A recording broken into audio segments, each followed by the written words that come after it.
You're listening to The Corbett Report. CorbettReport.com.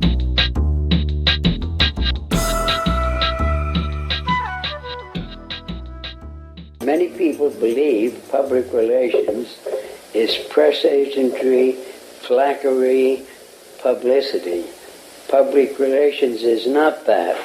It is a two-way street, advising the client on attitudes and actions to win over the public on whom viability of the unit depends, and then educating, informing, and persuading the public to accept these social goods, ideas, concepts, or whatever. Welcome to episode 33 of the Corbett Report. Meet Edward Bernays. What you have just been listening to is in fact an audio recording of Edward Bernays, a man who you have likely never heard of. There's no reason to feel ashamed of that. In fact, very few people probably know of Mr. Edward Bernays, although his influence on the 20th century cannot be underestimated, and his ideas still persist with us today in the 21st century. The fact that he's little known is rather ironic, considering this, the opening lines of one of his most famous works, from Chapter 1, called Organizing Chaos. The conscious and intelligent manipulation of the organized habits and opinions of the masses is an important element in democratic society. Those who manipulate this unseen mechanism of society constitute an invisible government, which is the true ruling power of our country. We are governed, our minds are molded, our tastes formed, our ideas suggested, largely by men we have never heard of. As I say, those are the opening words to Edward Bernays' most famous writings, a 1928 book called Propaganda. Yes, this is the man who literally wrote the book on propaganda, whose ideas influenced millions, and whose brilliant brainwashing propaganda techniques inspired the likes of Joseph Goebbels in Nazi Germany. You have likely never heard of Edward Bernays, as I say, but you have heard of his uncle, Sigmund Freud. The interesting thing is that Edward Bernays was the man who made Sigmund Freud a household name in the United States. To get an idea of how Sigmund Freud's American nephew popularized his ideas and invented the art of public relations, or mass brainwashing propaganda, let's take a listen to a whitewash documentary from NPR.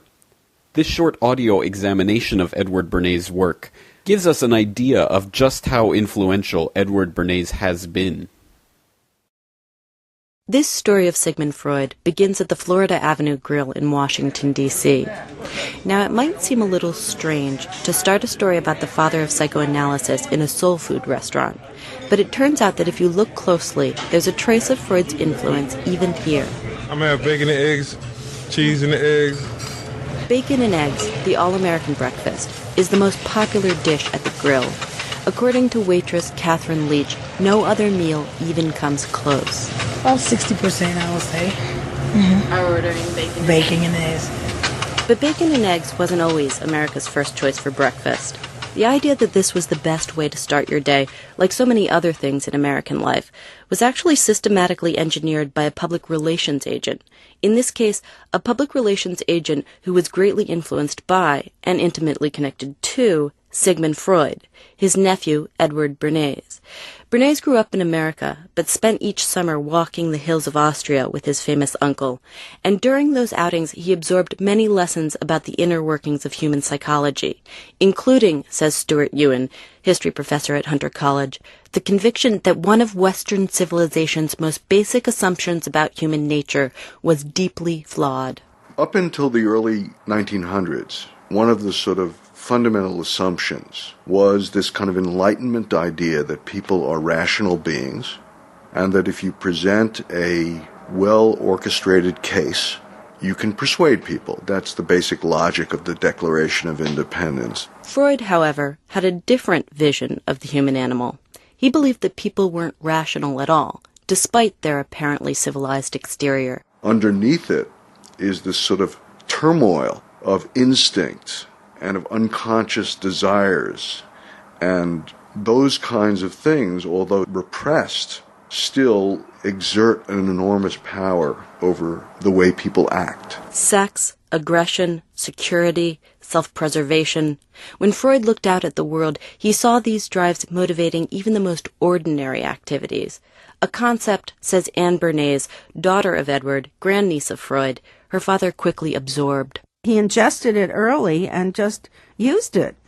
That is, if you want to make somebody do what you want them to, you don't hook into what they say they want. You try to find out what they really want. Which brings us back to breakfast, to the mid-1920s, when, as a young publicist, Bernays was asked by the Beechnut Packing Company to improve sales of its primary product, bacon. Author Larry Tye has written a book on Bernays called The Father of Spin. He was basically hired by them to help restore sales that had sagged in a country that was on the run and was trimming its morning meal to juice, toast, and coffee. Now, the average PR guy back then would have told them, oh, put your bacon on sale, and that's the way to sell more of it, or go out and advertise, take out expensive ads in newspapers. But Bernays clearly wasn't your average PR guy. Taking his cue from Freud, Bernays constructed a campaign intended to speak to a value much more basic than thrift: physical security. Food is about more than something just to nourish you. It's something to create a sense of well-being about what you're putting into your body. To connect bacon and well-being, Bernays distributed a survey to doctors. He asked one simple question: do you support a hearty breakfast or a light one? The doctors responded that hearty was best, so Bernays came up with his own definition of hearty: bacon and eggs. With the weight of medical authority behind him, he then initiated an educational campaign, and the All-American Breakfast was born. Before Eddie Bernays, we never thought of bacon and eggs as the All-American Breakfast. So he was not just redefining a particular product, he was redefining the whole way America thought about the way they ate breakfast in a way that persists today. Of course, Freud's insight into unconscious motivations had a profound impact in a variety of intellectual arenas. In mental health, generations of Americans became archaeologists of the mind. The concept also influenced economic thought and supplied countless graduate students in English with thesis material. But the way this idea transformed public relations is a lesson in unintended consequences. Prior to Freud and his nephew, publicity was all about emulating journalism. But after Freud and Bernays, the goal shifted from rational appeals to the stimulation of visceral impulse. Bernays wrote extensively about precisely how to apply Freud's complex theories, and his techniques were broadly adopted, used to sell everything from soap to presidents, cigarettes to foreign policy, and possibly even genocide. A reporter from UPI once came back after a visit with Adolf Hitler's PR chief, Joseph Goebbels, and told Eddie Bernays that in Goebbels' library, where they were doing the interview, one or two of Eddie Bernays' books were on those shelves. And it was clear that propaganda people, for better or for worse, used his theories and his ideas all around the world. Although Freud and Bernays corresponded regularly until Freud's death in 1939, apparently Freud never had a very clear understanding of how his ideas were being applied, and often recoiled when his nephew proposed some new plan to popularize his work. Eddie Bernays was perpetually suggesting to Sigmund Freud in these letters ways of commercializing his complex psychodynamic theories. He offered at one point to help Sigmund Freud make a whole lot of money if he could sort of put him into quick ditties that housewives and that busy people could sort of remember, these take-home messages. Freud quickly declined Bernays' offer. His biographer, Larry Tye. Freud saw this as consummately American and just vulgar, and that's probably the way he would have seen if he had understood all the real ramifications of public relations and the way the career developed.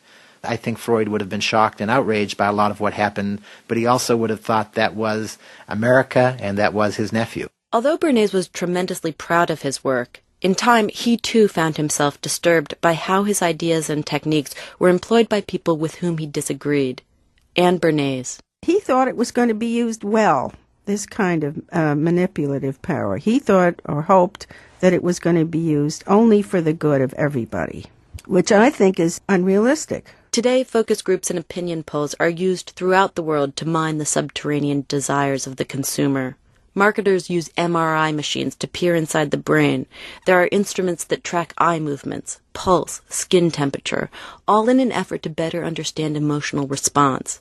And despite the fact that we live in the so-called information age, much of the material that bombards us, that tells us what to eat, who to vote for, what to wear, how to feel about war, is not, says Professor Ewan, intended to appeal to our minds. It's not that the public is incapable of thought, it's that the kind of material that's being shoveled in our direction is designed to bypass thought. And for that we can thank, at least in part, Sigmund Freud. For NPR News, I'm Elise Spiegel in Washington. As I say, despite the fact that that audio excerpt has some interesting information about Bernays, it ultimately amounts to little more than a whitewash. I think that's evident from the way that his daughter, Anne Bernays, attempts to spin his legacy. Let's listen again to the comments that Anne Bernays makes about her father, someone who I think we could agree has a vested interest in maintaining his reputation. He thought it was going to be used well, this kind of manipulative power. He thought or hoped that it was going to be used only for the good of everybody, which I think is unrealistic. Now that makes Edward Bernays sound like an eminently reasonable character.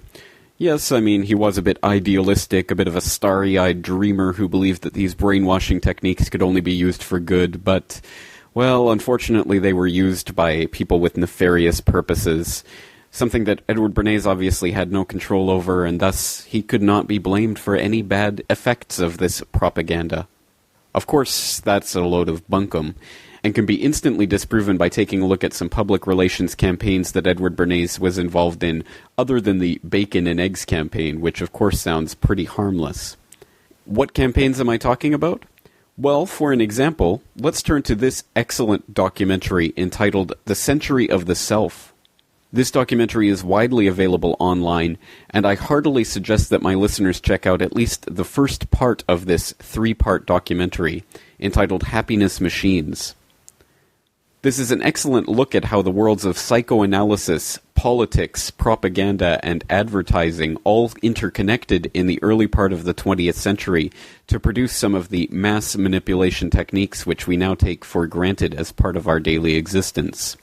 It's important to examine this history, though, to see where a lot of these techniques come from. And still, I think, if someone accused a company in this day and age of employing some of the very techniques which Edward Bernays was affecting almost a century ago, they would probably be touted as conspiracy theorists or paranoid delusionals. So, in order to dispel that myth, let's take a listen to a section of Happiness Machines from the Century of the Self documentary, in order to get a sense not only of how psychoanalysis has been employed in the art of propaganda, but also as to how evil and manipulative Edward Bernays himself was, and how uncaring he was about the ends of his propaganda. Let's take a listen to this. Bernays set out to experiment with the minds of the popular classes. His most dramatic experiment was to persuade women to smoke. At that time, there was a taboo against women smoking, and one of his early clients, George Hill, the president of the American Tobacco Corporation, asked Bernays to find a way of breaking it. He said, we're losing half of our market because men have invoked a taboo against women smoking in public. Can you do anything about that? I said, let me think about it. And then I said, have I your permission to see a psychoanalyst to find out what cigarettes mean to women? He said, what'll it cost? So I called up Dr. Brill, A.A. Brill, who was a leading psychoanalyst in New York at that time. How come you didn't call your uncle? Why didn't you call your uncle? Because he was in Vienna. A.A. Brill was one of the first psychoanalysts in America, and for a large fee he told Bernays that cigarettes were a symbol of the penis and of male sexual power. He told Bernays that if he could find a way to connect cigarettes with the idea of challenging male power, then women would smoke, because then they would have their own penises. Every year, New York held an Easter Day parade to which thousands came. And Bernays decided to stage an event there. He persuaded a group of rich debutantes to hide cigarettes under their clothes. Then they should join the parade, and at a given signal from him, they were to light up the cigarettes dramatically. Bernays then informed the press that he had heard that a group of suffragettes were preparing to protest by lighting up what they called torches of freedom. He knew this would be an outcry, and he knew that all of the photographers would be there to capture this moment. And so he was ready with a phrase, which was torches of freedom. And so here you have a symbol, women, young women, debutantes, smoking a cigarette in public with a phrase that means anybody who believes in this kind of equality pretty much has to support them in the ensuing debate about this, because torches of freedom. I mean, what's on all American coins? It's liberty. She's holding up the torch, you see? And so all of this is there together. There's emotion, there's memory, there's a rational phrase, even though it's using a lot of emotional elements. It's a phrase that works in a rational sense. All of this is together. And so the next day, this was not just in all of the New York papers, it was across the United States and around the world. And from that point forward, the sale of cigarettes to women began to rise. He had made them socially acceptable with a single symbolic act. What Bernays had created was the idea that if a woman smoked, it made her more powerful and independent, an idea that still persists today. Embrace me, my sweet embrace. It made him realize that it was possible to persuade people to behave irrationally if you link products to their emotional desires and feelings. The idea that smoking actually made women freer was completely irrational, but it made them feel more independent. It meant that irrelevant objects could become powerful emotional symbols of how you wanted to be seen by others. Eddie Bernays saw the way to sell product was not to sell it to your intellect, that you ought to buy an automobile, but that you will feel better about it if you have this automobile. I think he originated that idea, that they weren't just purchasing something, but they were engaging themselves emotionally or personally in the product or service. That it's not, you think you need a new piece of clothing, but you'll feel better with the piece of clothing. That was his contribution in a very real sense. We see it all over the place today, but I think he originated the idea of the emotional connect to a product or service. So here we have the father of propaganda and spin, Edward Bernays, using an ingenious brainwashing propaganda technique in order to sell a deadly product to a half of the population who had previously been free from the clutches of the tobacco peddlers by a social taboo. The breaking down of that taboo can be traced directly back to Edward Bernays' PR stunt at the Easter Day Parade in New York, and indeed it was devastatingly effective. That's just one example of the numerous examples of how Edward Bernays used his skill in media manipulation to sell a deadly product to an unsuspecting public. What other examples exist? Well, let's listen to an interview with Christopher Bryson, a former BBC reporter who wrote a book about how that deadly poison, sodium fluoride and stannous fluoride, ended up in our drinking water. A recent Scientific American article about fluoride has only confirmed what scientists and researchers have known about that chemical for decades, namely that it is a poison which may be doing irreparable damage to our bodies, including adverse effects on the bones, the brain, the thyroid gland, and, yes, the teeth. What the Scientific American article leaves out is what most people have left out for a long time regarding fluoride, namely 3 important facts. One, that fluoride was put into the water in the concentration camps in Nazi Germany and the gulags in Russia in order to create a docile worker, as that is one of the effects of this dangerous compound. 2, that sodium fluoride used to be a common ingredient in rat poisons and roach poisons in the United States. And 3, that fluoride is in fact a hazardous industrial waste byproduct that is created, among other things, in the production of aluminum, and that the first people to heavily influence the debate about fluoridating water was the aluminum industry, which was looking at a way of gaining public acceptance of the growing pollution of fluoride in the water supplies around aluminum factories. Christopher Bryson's book, The Fluoride Deception, reveals these facts and many more about this dangerous compound. But another fact that his book uncovers is the link between Edward Bernays and the fluoride deception. The book makes clear for the first time that the selling of fluoride to the American public was done by the best in the business, by the father of public relations, Edward Bernays. Edward Bernays is Sigmund Freud's nephew, and he was a Machiavellian genius, small in size, yet cast a towering shadow over the 20th century. Bernays understood that there was a liberal sentiment coursing through the 20th century, and that if you could hitch your commercial wagon to that star, then you could make your clients a lot of money. In 1916, Bernays had suffragettes march in the Easter parade in New York City holding cigarettes as torches of liberty. And he cooked up that scheme on behalf of the American Tobacco Company and its director, George Hill, who was paying Bernays's salary. Well, my book uncovers correspondence between Bernays and the National Institutes of Dental Research. Bernays was asked to come to Washington by the NIDR to help create their PR campaign to sell fluoride to the nation. Bernays understood that people have an unconscious trust in their doctor or their dentist, and if you can persuade doctors and dentists that fluoride is safe and good, then you're able to reach the rest of the nation. People believe their doctors and dentists, and that was a way of promoting fluoride for Bernays. Now, those two examples obviously put the lie to Anne Bernays' claim earlier in this episode that her father was only interested in the public good and couldn't abide the idea that his brainwashing PR techniques could be used for nefarious purposes.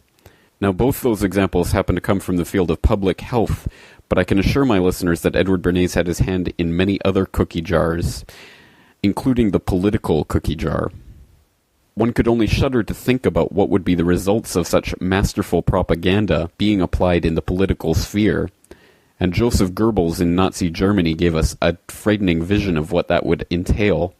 But it's important to note that even after the Nazi atrocities of World War II, Edward Bernays was an all-too willing operative for the CIA in selling their operations around the world, including their operation to overthrow the democratically elected government of Guatemala, which they did in the 1950s. For more information on that, let's turn back to another clip from The Century of the Self. One of Bernays' main clients was the giant United Fruit Company. They owned vast banana plantations in Guatemala in Central America. For decades, United Fruit had controlled the country through pliable dictators. It was known as a banana republic. But in 1950, a young officer, Colonel Arbenz, was elected president. He promised to remove United Fruit's control over the country. And in 1953, he announced the government would take over much of their land. It was a massively popular move, but a disaster for United Fruit, and they turned to Bernays to help get rid of Arbenz. United Fruit brings in Bernays, and he basically understood that what United Fruit Company had to do was change this from being a popularly elected government that was doing some things that were good for the people there into this being very close to the American shore, a threat to American democracy, that it being at a time in the Cold War when Americans responded to issues of the Red Scare and what communism might do. He was trying to transform this, and brilliantly did transform it into an issue of a communist threat very close to our shores, taking United Fruit again as a commercial client out of the picture and making it look like a question of American democracy, American values being threatened. In reality, Arbenz was a democratic socialist with no links to Moscow. But Bernays set out to turn him into a communist threat to America. He organized a trip to Guatemala for influential American journalists. Few of them knew anything about the country or its politics. Bernays arranged for them to be entertained and to meet selected Guatemalan politicians who told them that Arbenz was a communist controlled by Moscow. During the trip, there was also a violent anti-American demonstration in the capital. Many of those who worked for United Fruit were convinced it had been organized by Bernays himself. He also created a fake independent news agency in America called the Middle American Information Bureau. It bombarded the American media with press releases saying that Moscow was planning to use Guatemala as a beachhead to attack America. All of this had the desired effect. In Guatemala, the Jacob Arbenz regime became increasingly communistic after its inauguration in 1951. Communists in the Congress and high governmental positions controlled major committees, labor and farm groups, and propaganda facilities. They agitated and led in demonstrations against neighboring countries and the United States. What was profoundly new in terms of what Bernays did is he took this menace to our backyard in Guatemala. For the first time, we saw Reds a couple hundred miles from New Orleans who Eddie Bernays had us believing were a true threat to us, that it was going to be a Soviet outpost in our backyard. But what Bernays was doing was not just trying to blacken the Arbenz regime. He was part of a secret plot. President Eisenhower had agreed that America should topple the Arbenz government, but secretly. The CIA were instructed to organize a coup. Working with the United Fruit Company, the CIA trained and armed a rebel army and found a new leader for the country called Colonel Armas. The CIA agent in charge was Howard Hunt, later one of the Watergate burglars. What we wanted to do was have a terror campaign to terrify Arbenz particularly, terrify his troops, much as the German Stuka bombers terrified the population of Holland, Belgium, and Poland at the onset of World War II, and just rendered everybody paralyzed. As planes flown by CIA pilots dropped bombs on Guatemala City, Edward Bernays carried on his propaganda campaign in the American press. He was preparing the American population to see this as the liberation of Guatemala by freedom fighters for democracy. He totally understood that the coup would happen when the public and the press, when conditions in the public and the press allowed for a coup to happen, and he created those conditions. He was totally savvy in terms of just what he was helping create there in terms of this overthrow. But ultimately he was reshaping reality, reshaping public opinion in a way that's undemocratic and manipulative.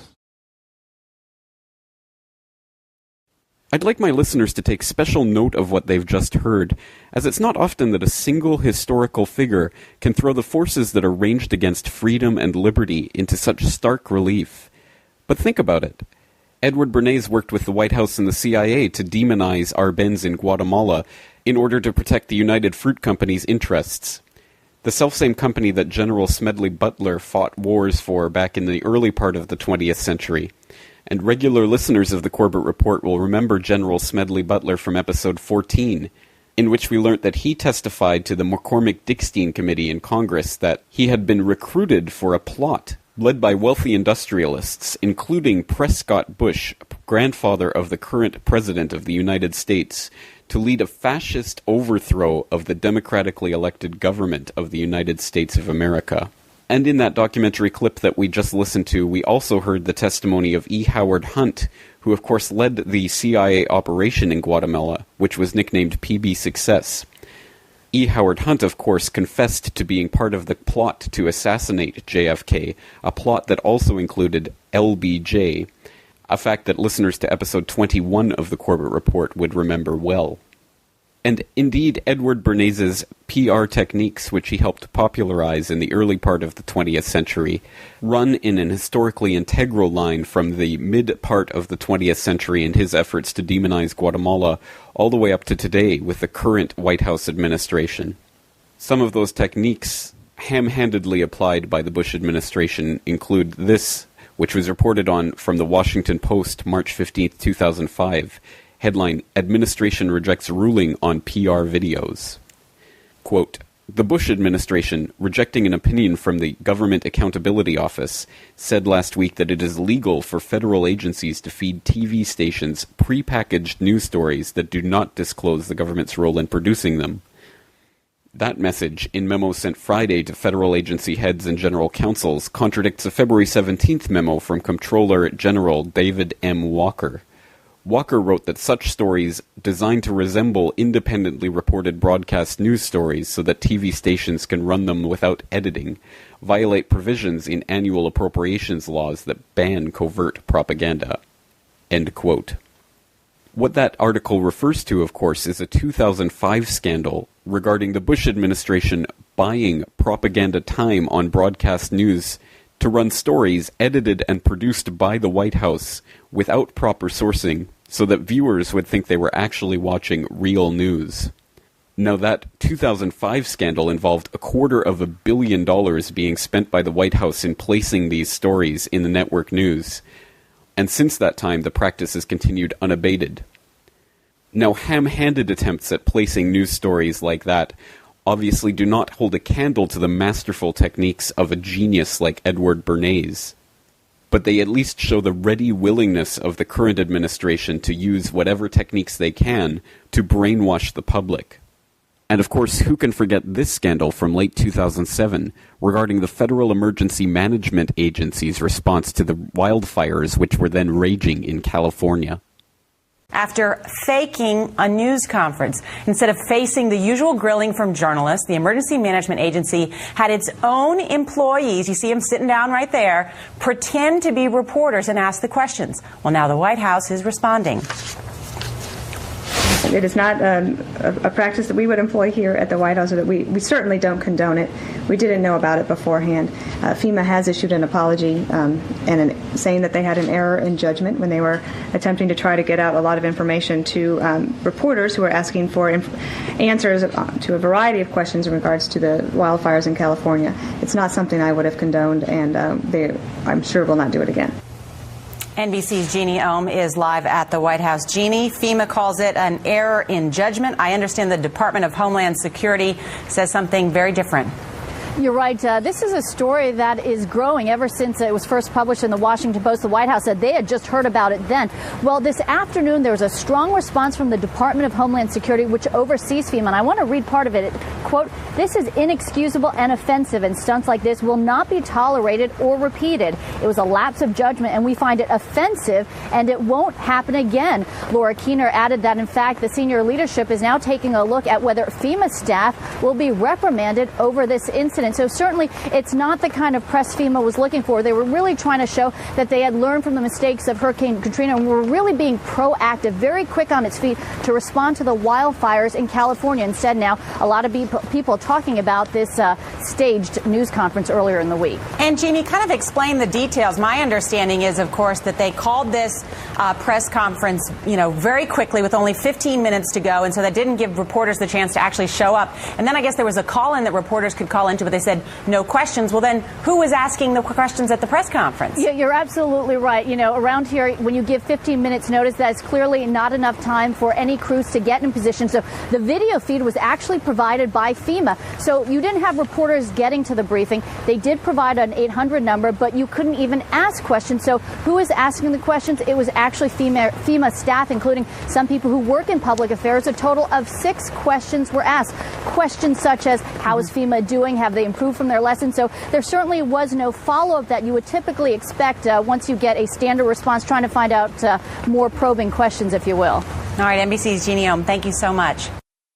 But of course, FEMA is a perfectly respectful organization that deserves our full trust, and you definitely shouldn't go to geopoliticalmonitor.com and look at the background or article about U.S. FEMA camps, because I'm sure they're building these secretive concentration camp-like structures for good purposes only.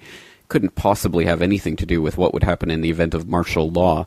And again, don't look into Infraguard and the people who are in the Infraguard system telling reporters that they've been given orders to shoot to kill in the event of the implementation of martial law, because none of that information is important. All kidding aside, I hope what this episode has illustrated is that people in positions of power have been polishing their PR techniques over the last century making sure they're just right so that we can be easily enough manipulated that we'll go along with anything, even the implementation of martial law. The case of Edward Bernays is an instructive one, and there are other examples out there. Please let us know about your research into this topic by going to the CorbettReport.com blog and leaving some details about your research in the comment section under the Episode 33 blog entry.